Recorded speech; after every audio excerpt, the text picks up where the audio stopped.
충청북도가 청주 도심에서 세종, 대전을 철도로 연결하는 방안을 추진하고 있지만 대전과 세종의 입장이 달라 최종안 도출까지는 험로가 예상됩니다.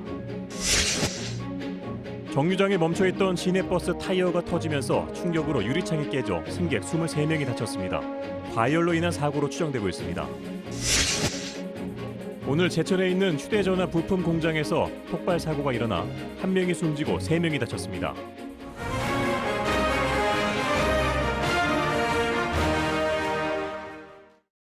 시청자 여러분 안녕하십니까? 9시 충북뉴스입니다. 충청북도가 청주 도심을 가로지르는 도시철도, 즉 전철을 도입하는 방안을 검토하고 있습니다. 이 전철을 또다시 세종, 대전까지 연결하겠다는 건데요. 하지만 협조가 필수적인 대전, 충남의 입장이 달라 최적의 방안을 도출하기 위한 용역을 추진하기로 했습니다. 보도에 구병회 기자입니다. 대전 도시철도 1호선을 청주에 연결하겠다는 것이 충청북도의 기본 구상입니다.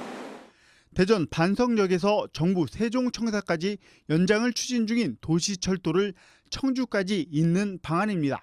기존 충북선 노선의 한계를 벗어나 청주 도심을 직접 연결해 접근성 문제를 해결하고 교통 체계에도 일대 변혁을 일으키겠다는 것입니다.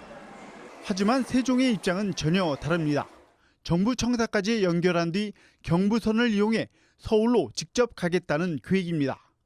충북선의 시작역인 조치원역이 세종 중심으로부터 접근성이 떨어지는 만큼 새로운 교통체계를 만들겠다는 의도입니다. 반면 도시철도 운영권자인 대전시는 당초 계획대로 충청권 광역철도를 통해 대전과 세종, 청주를 연결하자는 주장입니다. 3기 시도가 합의를 해야지 이루어지는 상황이다 보니까 그러면 그런 대안도 다 한번 검토를 해보자라고 지금 얘기를 하고 있는 거죠. 현재 국토교통부는 정부 청사 연장 방안을 검토하라고 한 만큼 세종시에 힘이 실리고 있는 상황. 청주 도심에서 이곳 오송을 거쳐 세종, 대전을 도시철도로 연결하겠다는 충청북도의 구상을 실현하기 위해서는 인근 광역도시를 어떻게 이해시키고 설득하느냐에 따라 성패가 갈릴 전망입니다. KBS 뉴스 구병혜입니다. 자유한국당 황교안 대표가 오늘 전국 민생 투어 일정으로 충북을 방문했습니다. 황 대표는 오늘 충주시 동양면에 있는 한 어린이 보호시설을 방문해 시설을 돌아보고 정책 건의사항 등을 들었습니다. 황 대표는 오늘 충주시 동양면 마을회관에서 숙박합니다. 황 대표는 이어 내일 오전 제천시 송악면에서 농촌 일선 돕기를 한 뒤 오후에는 청주로 이동해 학교 운영위원 협의회 관계자들과 교육 현안 등에 대해 간담회를 가질 예정입니다. 더불어민주당 미세먼지 대책 특별위원회 소속 의원들이 오늘 단양을 방문했습니다. 이들은 환경부 등 관련 기관단체 관계자와 한일시멘트 공장을 찾아 대기오염 배출과 방지시설 등 환경관리 실태를 점검하고 주민들의 민원을 들었습니다. 민주당 미세먼지 특위는 한일시멘트 단양 공장의 경우 충북에서 대기오염 물질 배출량이 가장 많아 현장을 방문했다고 설명했습니다. 오늘 청주의 한 버스 정류장 앞에서 정차 중이던 시내버스의 타이어가 폭발했습니다. 이 사고로 버스에 타고 있던 승객 20여 명이 부상을 입었습니다. 민수아 기자입니다. 시내버스의 유리창이 산산조각 났습니다. 도로 곳곳에는 유리 파편이 쏟아졌습니다. 사고가 난 시각은 오늘 낮 12시 50분쯤. 신호를 기다리던 시내버스에서 큰 폭발음과 함께 뒷바퀴 타이어가 터진 겁니다. 폭발 충격으로 버스 바닥은 뜯겨져 나갔습니다. 이 사고로 버스 승객 23명이 다쳐 병원으로 이송됐습니다. 고등학생 1명은 다리 등을 크게 다친 것으로 알려졌습니다. 와 해서 그냥 얼마나 놀랐는지 그냥 여기 다리 다 파편 들어갔잖아요. 이 다리가. 차량 정비사들은 사고가 난 저상버스의 구조상 바퀴가 과열되면서 폭발 위험이 높다고 지적합니다. 이 브레이크를 잡았을 때 이 열이 엄청나게 많이 받아요. 그럼 열을 못 식혀주는 거야. 공기의 흐름을 방해를 해가지고. 경찰이 목격자와 버스 업체 등을 상대로 정확한 사고 원인을 조사하고 있는 가운데 2010년 이후 여름철 재생 타이어 폭발로 사고가 빈번했던 청주시도 경위 파악에 나섰습니다. KBS 뉴스 민수아입니다. 제천의 화학 원료 제품 공장에서 폭발 사고가 나 1명이 숨지고 3명이 다쳤습니다.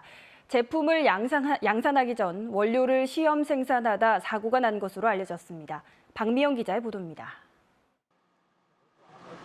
샌드위치 패널로 지어진 4층 건물 16m 안팎 높이 외벽 일부가 통째로 뜯겨나갔습니다. 소방대원들은 2차 폭발 등 추가 사고에 대비해 내부 진화에 여념이 없습니다. 휴대전화, TV 등에 쓰이는 중간체 화학 제품을 만드는 공장에서 폭발 사고가 났습니다. 최근 공장 설치 허가를 받은 업체 측은 자체 시험 가동한 후에 제품 양산을 앞두고 대기업 직원들과 시험 생산 중이었다고 설명했습니다. 안 나야 될 소리가 나니까 본능적으로 튀어내려간 거예요. 앞면 날아가야지. 그 불꽃 보이지. 이 사고로 현장에 있던 38살 이모 씨가 숨지고 3명이 전신 화상을 입어 병원에서 치료를 받고 있습니다. 소방당국은 인력 40여 명과 장비 20여 대를 투입해 불을 10분 만에 끈 뒤 추가 폭발 등 2차 피해 예방에 나섰습니다. 그 위험 물질에 대해서 특성에 대해서 파악하고 난 뒤에 이제 호맥을 사용해서 지식 소화를 하는 방향으로 해서 우리가 화재를 진압했습니다. 경찰 과학수사대와 소방서 감식반은 현장에서 정확한 폭발 사고 원인을 조사하고 있습니다. KBS 뉴스 박미영입니다. 2017년 12월 화재 참사가 난 제천 스포츠센터 건물 철거가 한창인 가운데 이 터에 교육 문화시설을 짓는 사업도 본격적으로 시작됩니다. 제천시는 이번 달 안에 2천만 원을 들여 가칭 시민문화타워 건립공사 기본계획 설계 용역을 발주한다고 밝혔습니다. 이어 오는 10월까지 용역 결과가 나오는 대로 실시 설계 등을 거쳐 내년 6월부터 시민문화타워 건립을 시작할 계획입니다. 도서관과 공연장 등을 갖춘 시설 건립에는 2021년 8월 준공까지 60에서 70억 원이 투입됩니다. 지난해 9월부터 전좌석 안전띠 착용이 의무화되는데요. 잘 지키고 있으신가요? 오늘 경찰과 도로공사가 불시에 단속을 벌였는데 이유진 기자가 현장을 동행 취재했습니다. 관광버스가 언덕 아래로 굴러 심하게 찌그러졌습니다. 하지만 안전띠 덕분에 큰 사고를 면했습니다. 이렇게 사고 피해를 최소화할 수 있는 전좌석 안전띠 시행 반년이 지난 지금 한국도로공사와 경찰이 불시에 단속에 나섰습니다. 고속도로에 진입하는 차량 가운데 안전띠를 매지 않은 운전자가 줄줄이 눈에 띕니다. 범칙금 3만 원입니다. 가방 때문에 잠깐 풀었다가 내고 나와야 되는데 여기서 꼭 맨다고 신호 돌면서 여기서 지금 3번째라니까 걸린. 경찰이 전좌석 안전띠 착용 단속에 나선 지 1시간 만에 10대가 넘는 차량들이 적발됐습니다. 실제 충북의 안전띠 착용률은 전국 최하위권 수준입니다. 앞좌석과 뒷좌석 모두 전국 평균 이하로 더욱이 뒷좌석은 10명 가운데 2명꼴로 안전띠를 매는 것으로 나타났습니다. 안전띠를 매지 않을 경우 앞좌석보다 뒷좌석의 사망률이 훨씬 더 높기 때문에 뒷좌석 안전벨트 착용 문화 정착이 시급한 실정입니다. 경찰은 특히 고속도로에서의 안전띠 착용을 강조하고 있습니다. 최근 3년 동안 고속도로 교통사고 가운데 안전띠를 매지 않았다 숨진 사람이 170명이 넘는 것으로 집계됐습니다. 안전벨트 미착용으로 인한 고속도로 교통사고 사망자가 연평균 25% 발생하고 있어서 안전띠를 매지 않았다 적발되면 운전자와 동승자에겐 범칙금 3만 원, 13세 미만 어린이는 6만 원이 부과됩니다. KBS 뉴스 이유진입니다. 전국 시내버스 총파업이 이틀 앞으로 다가오면서 청주 시내버스도 파업에 참여할지 여부에 촉각이 모아지고 있습니다. 청주시는 내일 자정까지 합의가 없으면 모레 첫 차부터 운행이 중단된다고 밝혔습니다. 파업을 결의한 곳은 청주 6개 시내버스 회사 중 4곳이며 전체 운행버스의 60%에 달합니다. 한편 청주시는 노선 조정과 관공서 버스 투입 등의 조치를 하겠다고 밝혔지만 불편을 해소하기에는 부족할 것으로 보입니다.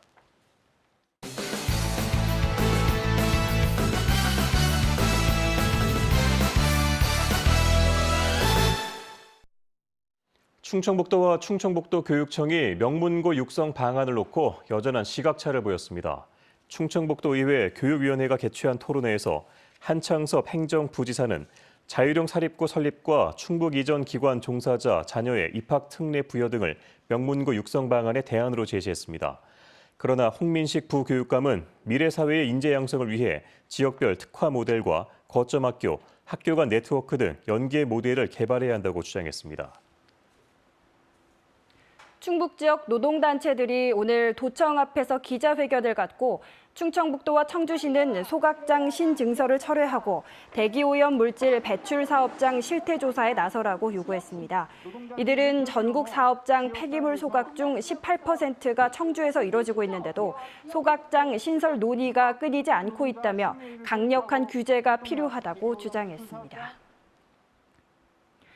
민주노총 전국 공공운수노조 택시지부는 오늘 고용노동부 청주지청 앞에서 기자회견을 열고 취업 규칙을 바꿔 임금을 적게 준 택시 회사를 현장 지도하라고 촉구했습니다.